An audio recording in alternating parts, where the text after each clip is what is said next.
Hey, what's up everybody? It's TJ with Strategic Real Estate Experts, and today I want to know, or we're going to ask, should I buy a house if I'm single?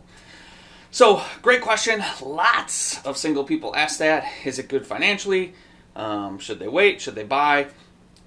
The fact of the matter is, there's some questions you should ask yourself, and the first is, should I buy right away, or wait till maybe I meet somebody else, or buy the house with my parents, maybe a good friend? These are all things you could take into account and that you have to consider when you're buying. But if you're single and you're thinking, do I want to buy? First you got to look and go, okay, well someday I have a partner or spouse or whatever that is, and if you're dating that person now, make sure you include them in the process of looking and where the location is.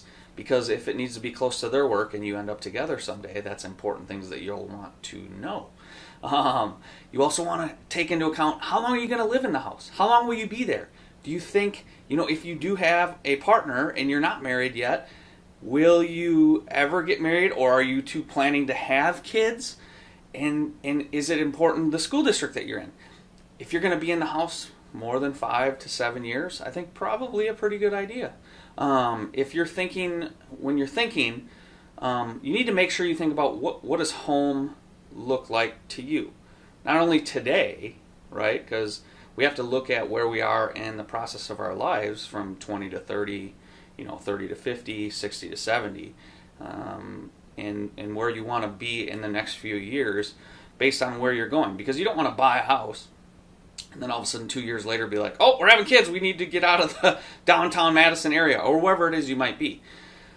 So if you have the wherewithal to buy on your own, and you know it's somewhere you want to be, great way to build some equity, even if it's not your forever house.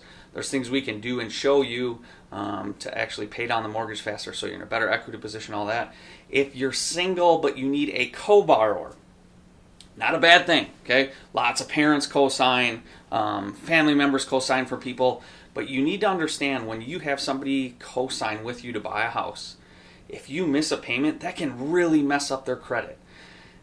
And it's the same thing. If you're thinking about co-signing for someone, make sure you really understand what you're getting yourself into, because if that person misses a payment and lets it go into foreclosure, you're on the hook for those payments, and they can come after you for that stuff. So these are all things you need to take into account. At the end of the day, if you have the wherewithal financially, you think it's somewhere you're going to be for a little while, it's a great way to build some equity and some wealth until you find that forever home. Or maybe it is the forever home and you've just been waiting and saving for that. But look, check out knowbeforeyouBuyRealEstate.com. We have tons of useful information on there, especially for buyers. And if you ever have any questions, you can always reach out to us. But I'm TJ with Strategic Real Estate Experts, and we'll talk to you soon.